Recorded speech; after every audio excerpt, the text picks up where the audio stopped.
chers concitoyens, chers journalistes. Merci de vous être déplacés si nombreux pour ce point de presse. Permettez-moi, à l'entame de mon propos, de m'incliner devant la mémoire des victimes de l'affreux incendie à la bonbonne de gaz de Derklé, dont le décompte macabre s'allonge quotidiennement, faute hélas de dispositifs de prise en charge de grands brûlés au Sénégal. Vous vous rendez compte, aucune structure de santé n'est prête dans ce pays en 2023 à traiter correctement les brûlés du 3e degré et venir en secours aux populations. C'est absolument scandaleux et je le dénonce, cela avec la dernière énergie. Notre système de santé est à bout de bras. Regardez l'engorgement de nos structures sanitaires, absolument débordées, faute de capacité de prise en charge, avec la résurgence des maladies liées à l'hivernage, comme la grippe et l'apparition du chikungunya dans le Sénégal oriental. Cet abandon de la part du gouvernement, du président Macky Sall et du candidat Premier ministre Amadou Ba est scandaleux. Cela acte l'échec de 12 ans d'impéritie. Au Sénégal, on doit le constater et s'en désoler. Nous avons beaucoup plus un ministère des maladies qu'un ministère de la Santé. Mes chers concitoyens, nous vivons dans cet hivernage le summum du pilotage en mode automatique de notre cher pays, le Sénégal. Depuis l'annonce de la non-participation du président sortant et la désignation du candidat de la majorité présidentielle à la prochaine élection, l'opinion publique vit médusée le drame de l'émigration clandestine, presque en ayant épuisé notre capacité d'indignation. Dans un fatalisme de bon aloi, avec chaque jour des départs nombreux de nos vaillants jeunes préférant quitter leur famille, leur galère, à la recherche d'un hypothétique avenir. Dans un mirifique Eldorado occidental, combien de destins brisés, engloutis dans les flots de l'océan Atlantique, combien de familles endeuillées le long de nos côtes si poissonneuses, jadis point de départ de ces pirogues de fortune, combien de rêves engloutis par cette spirale infernale à la limite du suicide d'une jeunesse anéantie par le poids gigantesque d'un échec. L'échec des politiques publiques d'emploi décent et nombre suffisant pour la jeunesse, pourtant majoritaire, de près de 75% dans la population selon l'ANSD. Mes chers concitoyens, au même moment où les jeunes se jettent dans l'aventure, faute de perspectives dans leur pays, à l'heure d'une prochaine exploitation du pétrole et du gaz, en pleine campagne agricole pour des questions politiciennes, le Sénégal n'a plus de ministre de l'Agriculture. Vous vous rendez compte? C'est incroyable. Pour une campagne agricole où l'accès à des semences de qualité demeure problématique, une mauvaise distribution des engrais, malgré l'annonce d'une enveloppe de 100 milliards de francs CFA, un chiffre à vérifier car invisible sur le terrain.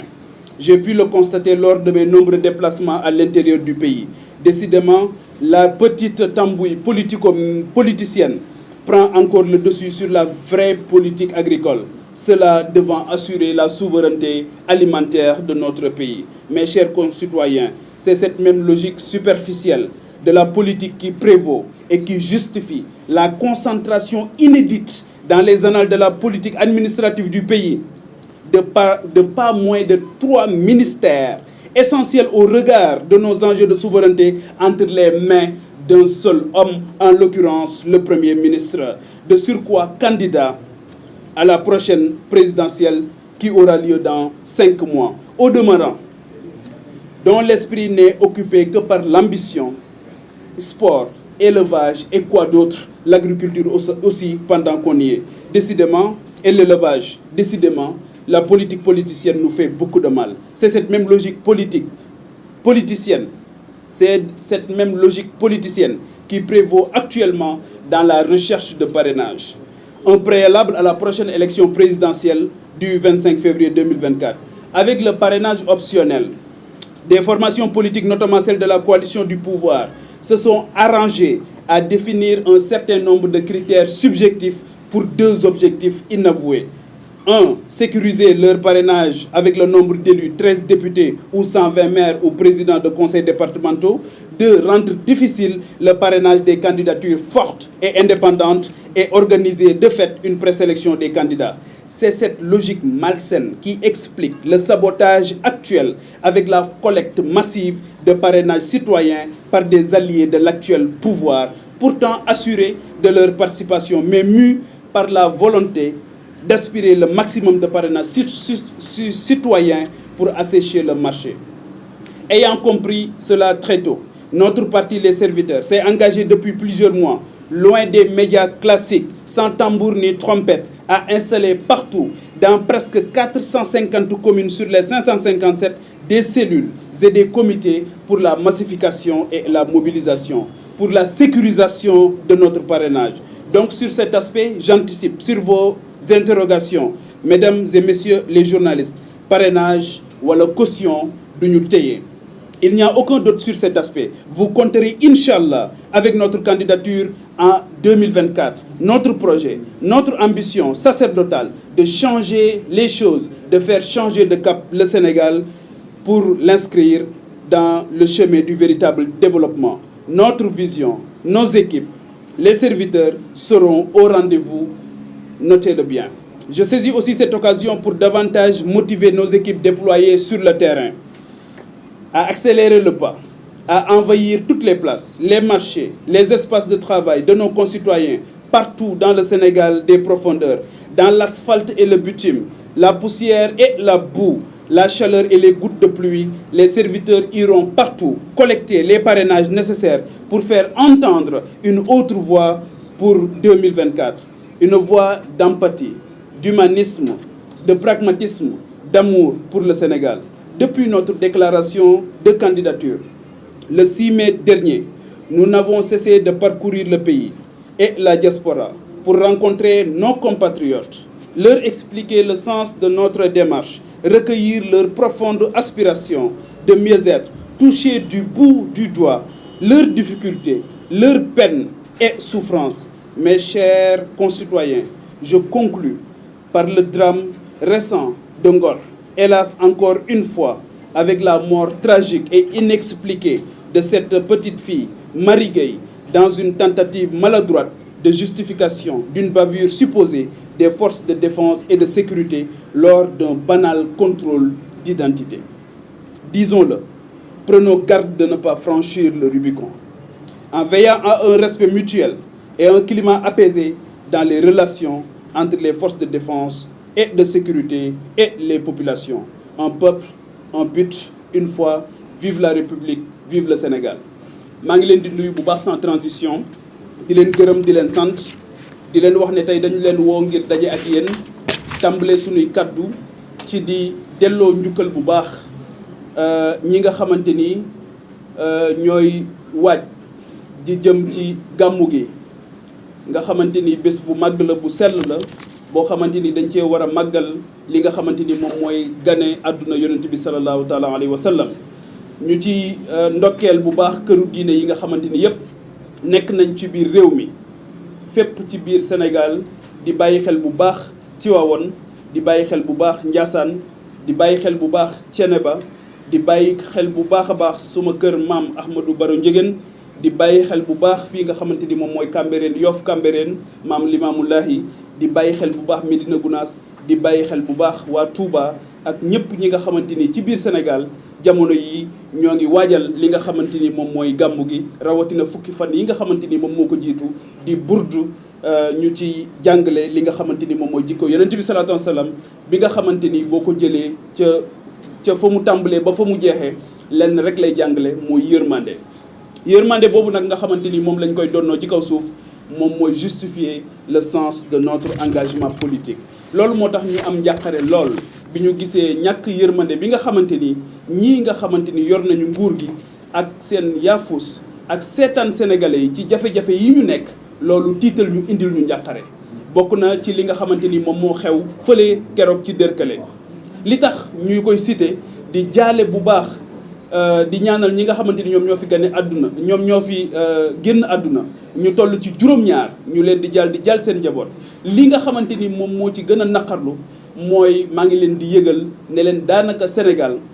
amul benn centre boo xamante ni bu nit ki lakkee ba lakk bi egg ci li ñuy wax 3e degré mën nañ laa faj ci biir réew mi. dañ lay obligé yóbbu ci bloc opératoire yi nga xamante ni c'est pas adapté pour gaañu yu mel noonu lakk gu mel noonu daanaka faatu rek moom moo ci teg amul centre de grands brûlés au Sénégal buñ ko amoon sax amuñu personnel boo xamante ni moom mooy un personnel adapté boo xamante ni mën na ko def. benn loolu tamit justifié ci en 2023 ak ni ngeen déggee ñuy pasaree xaalis Sénégal ak ni ngeen déggee ñuy détourner xaalis Sénégal donc muy man muy keneen kum ci mën a dal tey xamal ne bu yeboo say mbokk ñaanal la ndax pour ñu faj la daanaka c'est impossible en 2023 donc loolu. jàpp naa ne enseignement bi ñu ci war a tirer mooy war nañoo gën a dëgëral taxawaay bi beneen bi mooy il faut que ñu renforcer la direction de la protection civile ndax Sénégal ni nit ñi di faatoo yomb na ba jéggi dayo foo ci dem nit ñaa ngi faatu ba fii may wax ak yéen tey bu ngeen laajee le personnel soignant dinañ leen wax ne ba ci fi mu ne ni daanaka nit def accident ba pare alors que Sénégal xam nañ ne dañoo am ay zone accidentogène nga xamante ni boo jëmee Thiès ci la bokk Kaolack ci la bokk boo jógee fii jëm Louga Saint-Louis zone yooyu ay zone accidentogène la maanaam foo xamante ni accident daf fay yomb trop. te tey jii bokk na ci li nga xam moom moo gën a doy waar mooy nit ki bu jógee ci accident te deewagul sax dafa mel ni ci lay gën a sonn que dee sax moom moo tane woon. nga xamante ni fi mu ne nii borom xam-xam yi nekk ci wàllu santé yëpp nee nañ loolu dañ ko war a indexer comme un problème de santé publique donc loolu loo xamante ni la. war nañ ko bàyyi xel bu baax a baax te gis nañ ne ñi jiite réew mi booba ba tey am na leneen lu leen yitteel en 2023 63 ans après nos indépendances amuñu un centre boo xamante ni dédié aux grands brûlés dans ce pays ci réew moo xamante ni dañoo jëm ci exploiter gaz ak pétrole kon loolu jàpp nañ ne xaalis bi ñuy jël di ko passer di ko yóbbu foo xamante ni waruñu ko fa yóbbu wala dajale ay milliards fan yi yéen a ngi gis milliardaires yu bari ñoo ngi waaj a dem campagne yi milliards yooyu mënoon naa saafara lool bu fekkee ne am nañ yërmande ci askan wi. donc loolu benn mbir la beneen bi mooy l'engorgement de nos structures sanitaires may delloo njukkal ñi nga xamante ni ñoom ñoo nekk ci hôpital yi di faj ci ñi nekk ci kaw ba ci ñi gën a nekk ci suuf ay jàmbaar yu fàkk tëdd lañ su ma leen joxee benn exemple rek tey jii ci hôpital bu CTO bii daanaka fii may wax ak yéen. rien que le service orthopédie egg nañ ci fi mu ne ni ci liste d'attente maanaam ñoo xam dañoo am ay damm-damm ñu war leen a opérer liste d'attente ba daanaka ëpp na 100 personnes te dañuy xaar pour ñu opérer leen liste d'attente bu ëpp 100 personnes koo xamante ni damm na man mii personnellement am na ci loo xam dund naa ko ci koo xamante ni ba mu demee keroog suñu intervention moo tax ñu mën ko trouver benn lii ginnaaw bi mu demee Mbour jóge fa ñu ne ko amoo lii mu dem principal jóge fa ñu ne ko amoo lii donc situation yu mel noonu ñun mënuñu ko constater en tant que acteur politique en tant que koo xamante ni dafay aspirer diriger le Sénégal te duñu ci alerter balaa l'irréparable di produire ndax nit ñi sonn nañ donc l'engorgement de nos structures sanitaires ñun jàpp nañ ne loolu mënatul wéy te il faut que ñu def ci taxaw seetlu beneen bi nga xamante ni tamit jàpp nañ ne lu tiis la lu doy waar la mooy fan yi li ngeen gis mooy ministre yi nga xamante ni ministère yu am solo bu ci mel ni agriculture en 2023 le Sénégal aujourd'hui amul ministre bu yor mbay mi ministre de l'agriculture amul on a des techniciens agricoles yu xarañ ci wàllu mbay ay agronomes ci façon bu ne parce que baykatu Sénégal bi ay ñu am jom lañ ñu am ngor lañ ñu mën a sonn lañ fii jamono bi ñun ñoo ngi fii ci salle bi xëy na tàng na waaye imaginer ña nga xamante ni ña ngay bay dugub ña ngay bay gerte ña ngay bay leneen ak leneen ngir sàmm seen ngor ak seen diine dans des conditions tragiques et difficiles nga xamante ni man tey na sama maam doon bayee boo demee dëkk ba ma dëkk tey jii noonu la ñuy bayee kon mbayum Sénégal politique agricole gisuñu ko fi li ñu gis mooy campagne agricole mais nan ngay amee campagne agricole ba pare di nangu ñuy ñàkk un ministre de l'agriculture te bëgg nga dem am li ñuy wax souveraineté alimentaire beneen bi nga xamante ni dañ ko ñàkk ma leen di massawu mooy un ministre de l'élevage pour des raisons politiciennes tey jii Sénégal loolu moo tax 63 ans après nos indépendances tey bu ñuy dem tabaski muy korité muy gàmmu muy màggal ak lu mu mën a doon tey bu Mali ak Mauritanie tijjiwul le marché du Sénégal n'est pas suffisamment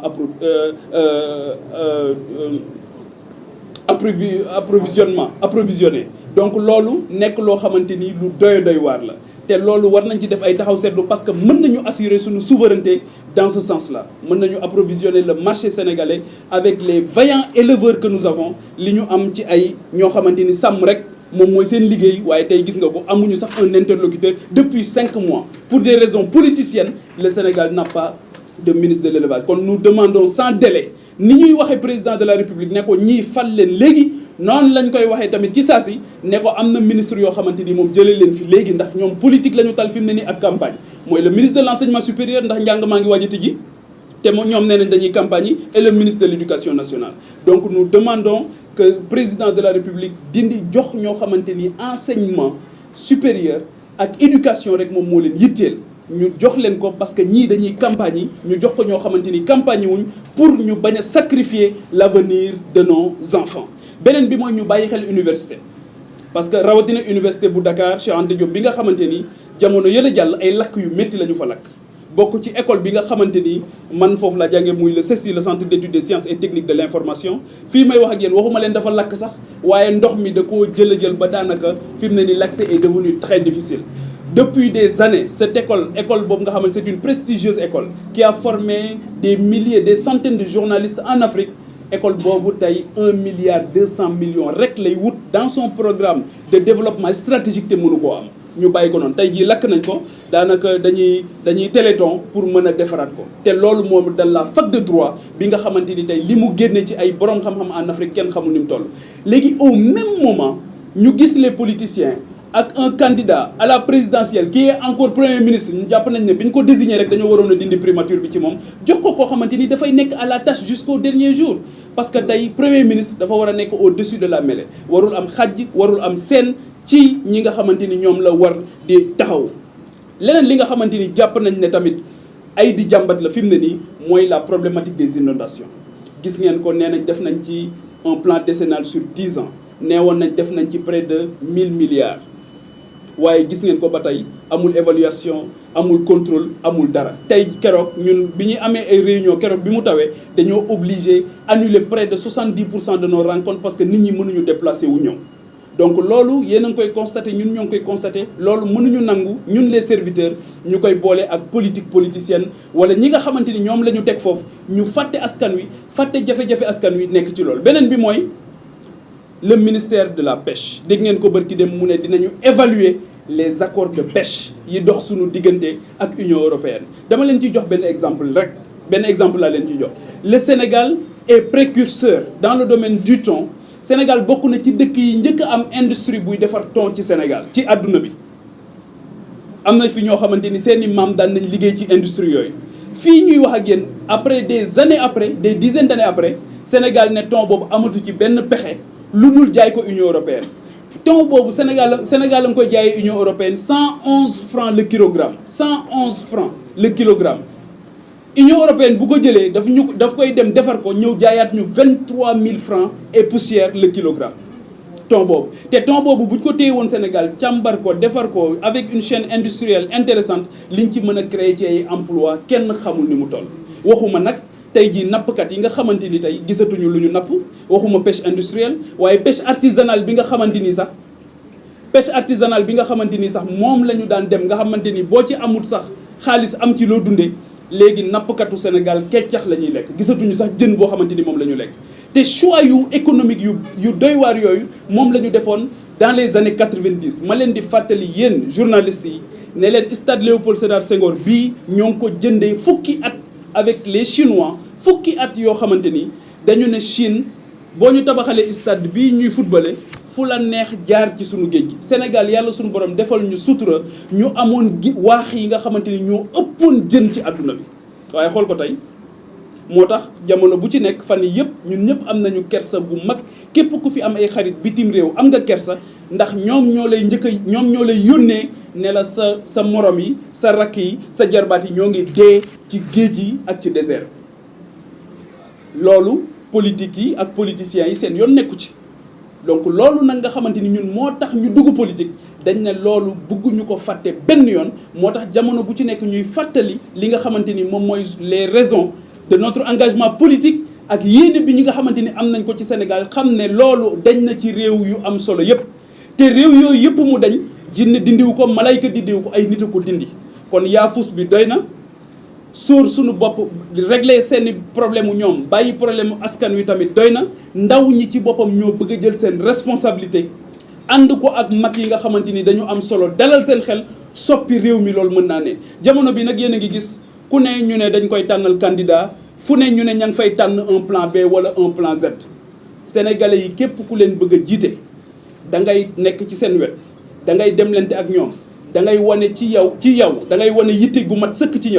ñoom da ngay wane xam-xam bu mat sëkk ci ñoom da ngay wane dogu gu mat sëkk ci ñoom da ngay wane yërmande gu mat sëkk ci ñoom mais yow Sénégal bañ la xamee ba tey nga dem ba am juróom fukki at wala juróom benn fukki at nga yor fi façon ministère bu ne soppi woo lii nga xamante ni moo jur tey nit ñi di dee ci géej gi soppi woo lii nga xamante ni tey moo tax Sénégal amul benn centre de grand brûlé soppi woo li nga xamante ni moom moo tax tey jii nit ñi di dee ci désert bi soppi woo li nga xamante ni moo tax bu tawee tey kenn du dem kenn du dikk soppi woo li nga xamante ni moo tax ubbi tey jàng tey mënatul am ci Sénégal soppi woo li nga xamante ni mooy sunu hôpital yi nga xamante ni tey kenn xamul la fa nekk ci ay doomu aadama yoo xamante ni dañuy toog di xaar dee ndax amuñu sax lal bu ñu leen di teg mais sénégalais yi nan ngeen mën a wóoloo ñooñu nga xamante ni seen responsabilité dafa nekk une responsabilité totale et engagée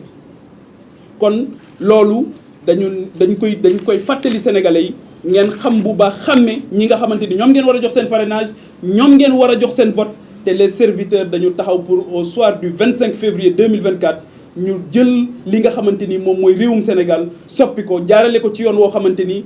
xam-xam moo koy lal teggin moo koy lal yitte moo koy lal bañ ger ak xeex ger moo koy lal parce que lii yëpp ñu dal tey c'est le résultat de la mauvaise gouvernance de la malgouvernance de la corruption de la concussion sous toutes ses formes donc ñun jàpp nañu ne loolu Sénégal bi ñu am tey mënatu ko nangu parce que loolu moom mooy jur jéeyi bi nga xamante ni am na ci sunu réew leneen li nga xamante ni doy na war trop mooy li ñu gis fële ci Xosanto ñu leen di jaale ñoom tamit ak li ñu gis fii bërki démb ci Ngor ñu leen di jaale ñoom tamit Xosanto wax nañu ko première lingot d'or bi ñu koy génne ci Sénégal boobu le premier ministre Habib Thiam moo nekkoon premier ministre Habib Thiam yàlla na ko suñu borom dolli yërmande première lingot d'or ba tey boo demee Kédougou du école bu baax du hôpital bu baax waa Kédougou tey xëy na lépp lu ñu bëgg comme service de qualité dañuy jël oto jël horaire bi ñëw fi nga xamante ni moom mooy Dakar wala ñu dem feneen pour mën ko am loolu sëñ bi du kenn ko def lu dul ñi nga xamante ni ñoom la ñu jox ay décret ak ay arrêté pendant 63 ans donc ñooñu nga xamante ni ñoo jël système bi teg ko ci kaw nit ñi di ci régler seen i problème ak seen problème mu njaboot ñun loolu la ñu ne mënatul nekk te bëggatuñu mu am te loolu dañ ci yaakaar taxawaayu sénégalais yi bu ci njëkk mooy boole ñu ci élection yi pare nañu jox ñu seen i carte d'identité ñu bokk ci élection yi beneen bi mooy rawatina ñi nga xamante ni ñoo ñu voté loon les serviteurs parce que dañu jóg rek ci diir bu gàtt 56 303 sénégalais wóoluñu 56 303 yooyu dañ ko ful yu bari depuis ñu dugg assemblée nationale parce que tey maa ngi leen di yëgal ne li diir bi di gàtt muy ñeenti weer les serviteurs installé nañ lu toll ci 450 communes sur les 557 yi nga xamante ni ñoom ñoo nekk ci Sénégal kon sénégalais yi ñoom ñoo ko bëggal seen bopp xam ne teggin yi ñuy dox ak yar bi ñuy dox ak xam-xam bii ñuy yor loolu la Sénégal soxla fi mu ne nii muy un Sénégal boo xam dañ koy redresser mooy 3R la redressement ci plan yëpp beneen bi mooy réconciliation nationale tappewaat xol yi indiwaat ci mbëggeel indiwaat ci soppante indiwaat ci bëggante indiwaat ci worma parce que léegi li xew ci politique gu Sénégal jéggi na dayo sénégalais yi mos nañu ko mosaat ko doyal nañ ci sëkk léegi leneen lañ soxla li ñu soxla nag serviteurs yi ñoom ñoo ko yore beneen bi mooy dañuy ñaan président de la République le Sénégal est champion d'Afrique ci wàllu football champion d'Afrique ci domaine yu bari kon dëkk boobu méritowul par ndax ay calcul politicien ñu ne amuñu un ministère des sports gis ngeen ko fan yi am na ay lion yoo xamante ni waroon nañu génn jamono bi dem compétir yi ñoo ngi war a compétir samedi bi 20h vendredi bi la ñu mujjee lijjanti seen i billet pour jóge fii pour dem noonu la discipline yi nga xamante ni moom mooy bu dee karaté daanaka Sénégal sax ministre des sports amuloo ko ministre du football nga am alors que jot na nag ñu am un ministère des sports boo xamante ni dafay taxawul sport bi dans sa globalité ñu jox ko xam nga aw fas doo ko dénk sa xarit da nga koy dénk xaritam loolu moo tax ñu bëgg Sénégal ñu tàmbali di bàyyi di consacrer ay politiciens waaye ñuy jox ay borom xam-xam ñu doxal donte borom xam-xam ba dafa bokk koo xamante ni bokku leen parti wala bokku leen coalition wala bokku leen leneen li may jeexale muy lu tiis nag ci Sénégal muy loo xamante ni dañu jàpp ne démocratie gentleman agreement la ni ñu koy waxee waaye gis nañ ne fii ñu jëm ci wutum parrainage dafa am ñoo xamante ni dañu jóg nar koo xañ candidat yi nga xamante ni jàpp nañ ne ñoom amuñu dayo wala amuñu appareil pour wuti parrainage ñun ñooñu la ñuy jooyal tey ndax ñun def nañ ko am nañ ci une très bonne expérience sénégalais yi bëgg nañ li nga xamante ni moom mooy serviteur sénégalais yi bëgg nañu serviteur jiite Sénégal en 2024 mais dafa am ci benn sénégalais yoo xamante ni ñoom it ñu dégg seen kàddu ci élection yi farata la lu am solo la ndax ay borom xam-xam la ay borom jaar-jaar lañ tey nag dafa am ñoo xamante ni rawatina la coalition au pouvoir ñoom dañoo commencé ak seeni responsable di wut parrainage boo xamante ni soxlawuñu ko ndax bi ñu demee ci parrainage optionnel ne mën ngaa am fukki député ak ñett wala nga am 420 député 420 maires kon ñi ko am ba pare soxlawul ñuy wuti parrainage citoyen waaye xañ ko nit ñi nga xamante ni ñoom amuñu député yooyu amuñu maire yi moo tax ñu ne dañ koy wuti kon loolu dafa bokk ci gis-gis boobu gis-gis bu gàtt la boo xamante ni dafa bokk ci li tax Sénégal taxaw fii mu taxaw ba tey kon ñun suñu génération amuñu responsabilité boobu waruñu ko seetaan c'est antidémocratique ni ñuy waxee président Macky Sall ne ko bàyyil ñëpp bokk noonu la ñuy waxee tamit képp koo xamante ni tey jii am nga 13 députés à l'Assemblée nationale nga bàyyi le parrainage citoyen aux candidatures indépendantes wala qui n'ont pas encore un appareil politique très fort ñoom parrainage citoyen boobu ñu dem citoyens yi daal di leen di parrainer kon maa ngi fàttali mbokku Sénégal yi nekk ci biir réew mi ak ci bitim réew ne leen na ngeen xàmme bu baax ñooñu nga xamante ni tey am nañu soit des 13 députés soit ñu am 420 maires ne doyewuñu parrainage citoyen dara lu dul sabotage ak yàqalaate ndax bañ rek ñi nga xamante ni ñoom la Sénégal am yaakaar ñu bañ a agsi tey ci loolu. carte d'identité nag moo koy fàttali xaalis jënd ko carte d'identité bon gerte jënd ko ceeb jënd ko dara jënd ko bu leen kenn nax ba ngeen joxe seen carte d'identité joxe boobu ñu leen doon jox ngeen di joxe seen i carte d'identité wala joxe boobu ñu leen doon jox ngeen di voté moo tax tey réew mi yem fii mu yem juróom benn fukki at ak ñett ba tey réew mi taxaw fii mu taxaw kon maa ngi demandé waat aussi à la jeunesse ñu xam ne réew mi juróomi weer ci des ñu soppi ko dem ci géej gi di faatu doy na loolu daf ñu tiis trop kon ñoo ngi leen di ñaan ñu toog yaakaar am na yaakaar bu wér am na dinañ dundalaat yaakaaru ndaw ñi dinañ gën a dalal xelu mag ñi ngir ñu mën a soppi réew mi à partir de 2024 kon nañu toog nañu gën a yokk muñ nañu gën a yokk taxawaay yi nañu jël suñuy carte d'identité taxaw téye ko parrainer ñi nga xamante ni ñoo mel ni le parti les serviteurs ba pare daal di koy waajal ngir 2024 balaa midi coalition au pouvoir moom waxatuma ko mais balaa midi ñu xam ne les serviteurs le Sénégal a choisi définitivement le changement et choisir définitivement le changement c'est rompre avec toutes ces pratiques d'une autre époque. Choisir le changement c'est sanctionner tous ces acteurs de la malgouvernance de la corruption de la concussion mooy ñooñu nga xamante ni yéen a ma leen gën a xam bu ngeen leen xasee nommé dootuñu dëkk ci yéen dootuñu nekk ak yéen dootuñu leen seet si dootu leen gis lu dul ci télévision bi dootuñu daje ak yéen donc loolu moom moo tax ñu ne réew mi jot na ñu soppi ko jox ko ay ndaw yoo xamante ni yu mel ni Papa Djibril Fall avec la coalition avec le parti les serviteurs avec la coalition les serviteurs di ci woon ak tous les mouvements de soutien yi nga xamante ni pare nañ pour ñëw ànd ak ñun ci liggéey bi di ci woo tous les partis politiques yi nga xam Sénégal rek moom moo leen ñor pour ñu ñëw ànd ci liggéey bi di ci woowaat ñi nga xamante ni ñoom ñooy suñuy wayjur di ci woo kilifa yi ñu ñaanal ñu di leen wax ne leen Sénégal dinañ ko soppi à la kulli haal le 25 février 2024 li ay di jàmbat loolu dinañu dëddu Sénégal bu bees la ñuy am boo xamante ni càmm gi napp gi mbay mi dinañ ko saytuwaat ba nga xamante ni doomu Sénégal dootul jógati di dem di dee ci géej gi doomu Sénégal dootul dee ci désert bi waaye dinañu rusati doomu Sénégal di dee ci ay hôpital loo xamante ni tey boo demee feneen képp ku dem ci hôpital da ngay xam ne demoo fooy dee waaye da ngaa dem foo fajoo pour delluwaat ci sa njaboot. di ñaanal tamit le gouvernement du Sénégal ñi nga xamante dañ leen a teg ay loxo injustement ñu nekk ci prison yi ñu féexal leen ñu dellu seen kër ndax ay ndaw yu nekk ci prison yi ndaw yooyu tey jii li ñu gënoon a soxla ci ñoom mooy seen kattan seen doole pour ñu dimbali Sénégal donc koo xamante ni nag même bu defee ba juum te bëgg réewam rek moom moo tax mu def ba juum kooku war nañoo doxale yërmande ci seen diggante bàyyi leen ñu dellu ci seen njaboot dellu ci seen kër taxawu seen njaboot Sénégal loolu la soxla fi mu ne dañu soxla jóge ci benn démocratie conflictuelle dem ci démocratie apaisée démocratie conflictuelle bi moo jur fii réew mi toll tey kon démocratie apaisée lañu soxla te loolu les serviteurs ñoom ñoo ko incarné dans sa forme la plus sublime. Encore une fois, les serviteurs sont une chance pour le Sénégal. Parrainer les serviteurs et voter pour les serviteurs au soir du 25 février 2024. Nous allons vous remercier.